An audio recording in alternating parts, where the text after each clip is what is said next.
में कैबिनेट की बैठक। अब से बस थोड़ी ही देर के बाद शुरू होने वाली है बैठक।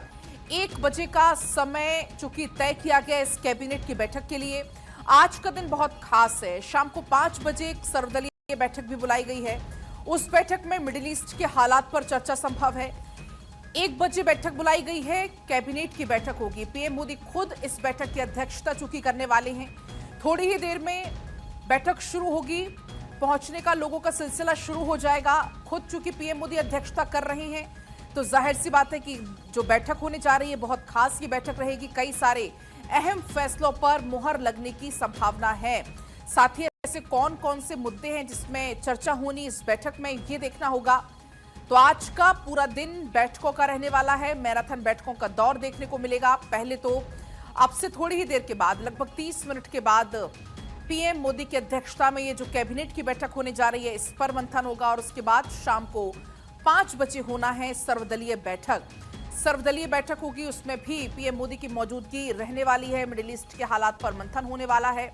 और अभी जो कैबिनेट की बैठक होगी पीएम मोदी अध्यक्षता करेंगे।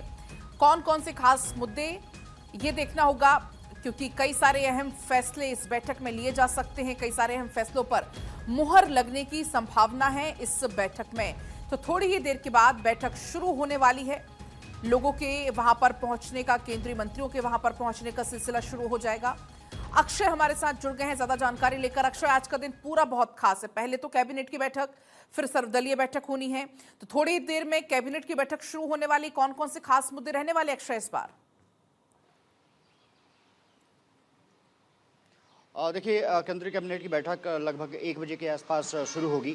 ये माना जा रहा है कि इस बैठक में निश्चित रूप से वेस्ट एशिया में जो क्राइसिस है और जिसके कारण कि तमाम देशों को परेशानियों का सामना करना पड़ रहा है, भारत भी अछूता नहीं है। पहले सीसीएस की बैठक, उसके बाद तमाम केंद्रीय नेताओं की बैठक जिसमें कि ग्रुप ऑफ मिनिस्टर्स शामिल रहे, वहाँ पर चर्चा की गई। ये माना जा रहा है कि ज़रूर जो ईंधन की खपत है उसको किस तरह से उपलब्ध कराया जा सकता है, पेट्रोल डीजल की जो कीमतें हैं स्थिर रहें और लोगों को सुविधा मिल सके, क्योंकि कई शहरों से अब खबर आने लगी है कि पेट्रोल और डीजल की जो मांग है उसके अनुसार जो उत्पादन है वो नहीं है और वहाँ पर पहुँच नहीं पा रहे हैं। सर्विसेज में निश्चित रूप से दिक्कतों का सामना करना पड़ रहा है। तो माना जा रहा है कि ये एक मुद्दा रहेगा जरूर कि किस तरह से देश में उपलब्धता ज़्यादा बढ़ाई जाए, किस तरह से दूसरे देशों के साथ समझौते करके तेल और पेट्रोल एलपीजी की जो उपलब्धता है उसको सुनिश्चित किया जाए। दूसरी बात यह है कि इंफ्रास्ट्रक्चर प्रोजेक्ट को लेकर के जिस तरह से प्रधानमंत्री नरेंद्र मोदी ने अपनी सरकार में जिस तरह से काम शुरू किए हैं, माना जा रहा है कि उसको लेकर के खास करके रेलवे और रोड इंफ्रास्ट्रक्चर को लेकर के बड़े फैसले किए जा सकते हैं। दूसरी बात यह है कि किसानों के लिए भी जो यूरिया की उपलब्धता है और अन्य जो मांग है उसके अनुसार सब्सिडी देने पर भी विचार सरकार कर रही है। देखना दिलचस्प होगा कि क्या कैबिनेट में इस बाबत कोई प्रस्ताव आता है या नहीं आता है, लेकिन जहां तक सूत्र बता रहे हैं इस बाबत भी निश्चित रूप से सरकार फैसला कर सकती है। और जो आने वाले समय में फसलों की खरीद है, एमएसपी को लेकर के भी सरकार बड़ा फैसला कर सकती है। ये तमाम मुद्दे हैं जो कि आज की कैबिनेट बैठक में मुझे लगता है कि प्रमुखता से रखे जाएंगे और उसको प्रस्ताव पेश किया जाएगा। लगभग ये कहा जा रहा है कि इंफ्रास्ट्रक्चर के साथ साथ किसानों की स्थिति को लेकर के भी सरकार बहुत सतर्क है और उपलब्धता यूरिया की, पोटाश की, डीपी की वो उपलब्ध रहे, किसानों को समुचित रूप से मिल सके। और एमएसपी को लेकर के जिस तरह से सरकार किसानों की मांग रही है कि आज की ज़रूरत है कि जो प्रोटेक्शन है उसकी बाबत कम से कम 50% सरकार अपनी सब्सिडी दे या फिर उसको बढ़ाने के लिए तमाम उपाय करे, तो माना जा रहा है कि एमएसपी को लेकर के भी सरकार आज फैसला कर सकती है। लगभग 1 बजे के आसपास ये बैठक शुरू होगी और इस बैठक में तमाम मुद्दों पर चर्चा होगी।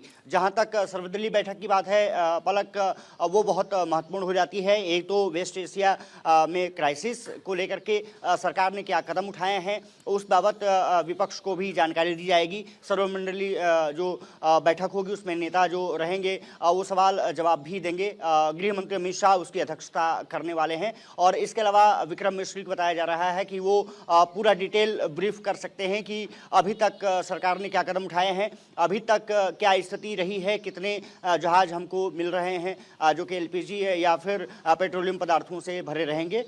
दूसरी बात यह है कि ये कहा जा रहा है कि सरकार अभी जो भारतीय महिला वंदन अधिनियम को लेकर के सतर्क हुई है। ये माना जा रहा है कि उसको लेकर के भी बात इसमें आगे बढ़ाई जा सकती है कि हम चाहते हैं कि जल्द से जल्द महिलाओं को जो आरक्षण देना है उसको दिया जाए। हालांकि विपक्ष इसको लेकर के आक्रामक है, खास करके कांग्रेस ने इस मुद्दे को लेकर के सवाल उठाया है कि जब देश ऐसे क्राइसिस से जूझ रहा है, पूरा विश्व समुदाय इससे प्रभावित है, ऐसे में सरकार इन सबसे ध्यान हटाने के लिए इस तरह का षड्यंत्र रच रही है। देखना दिलचस्प होगा कि जो कैबिनेट बैठक होती है उसमें क्या कुछ निकलता है।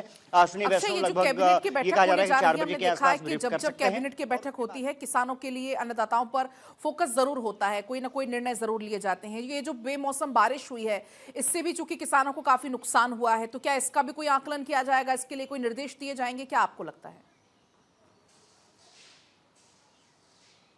और देखिए, कई राज्यों ने तो ऑलरेडी इस पर अपनी कमेटियां भी बना दी हैं। वो लगातार जो जिला प्रशासन है उनसे रिपोर्ट भी मंगा रहे हैं। माना जा रहा है कि केंद्र सरकार भी इस पर निश्चित रूप से, क्योंकि इन्हीं की तरफ से अलर्ट गया होगा कि आप अपनी जगहों पर जहां पर कि किसानों की फसलें बर्बाद हुई हैं उनका सर्वेक्षण कराइए और रियल डाटा के साथ हमारे साथ उपलब्ध होइए। तो माना जा रहा है कि अगर उस पर भी चर्चा आगे बढ़ाई जा सकती है। किसानों का मुद्दा निश्चित रूप से प्रधानमंत्री नरेंद्र मोदी के प्रमुख एजेंडे में रहा है। पलक उस पर भी चर्चा की जा सकती है, लेकिन मुझे लगता है प्रमुखता जो इसी बात पर रहेगी कि किस तरह से एमएसपी को क्रिएट किया जा सके। और जिस तरह से आपने देखा होगा कि किसानों के लिए लगातार जो निधि है, किसान सम्मान निधि, उसको भी विस्तार देती हुई सरकार दिखी है। मुझे लगता है कि उस पर भी आगे बात की जा सकती है। जो अगली किस्त होगी प्रधानमंत्री नरेंद्र मोदी उसको किस तरह से जारी करेंगे, क्या उसमें बढ़ोतरी होगी या फिर समान अभी चीज़ों पर सरकार आगे बढ़ेगी, ये जरूर दिलचस्प रहेगा। लेकिन कैबिनेट बैठक बहुत महत्वपूर्ण, और उसके बाद 5 बजे जो सर्वदलीय बैठक होगी अक्षय, जो सर्वदलीय कई बैठक मायनों होगी में उसमें विदेश मंत्री की मौजूदगी भी होगी, जैसा कि अभी आपने बताया कि अमित शाह अध्यक्षता करेंगे। और कौन कौन मौजूद रहने वाला है इस बैठक में? और देखिए, अमित शाह मौजूद रहेंगे, एस जयशंकर जो विदेश मंत्री हैं वो मौजूद रहेंगे, और विदेश सचिव विक्रम मिस्री एक डिटेल इंफॉर्मेशन, डिटेल ब्रीफिंग सभी नेताओं को करते हुए दिखेंगे सब सर्वदलीय बैठक में। और ये माना जा रहा है कि सरकार ने अभी तक क्या कदम उठाए हैं, सरकार ने किन किन नेताओं से बातचीत की है, विश्व समुदाय के किन नेताओं से चर्चा ऑलरेडी चल रही है, उपलब्धता पेट्रोल डीजल और एलपीजी के किस तरह से बढ़ाई जा रही है, जो मांग है उसके अनुरूप किस तरह से सप्लाई आ रही है।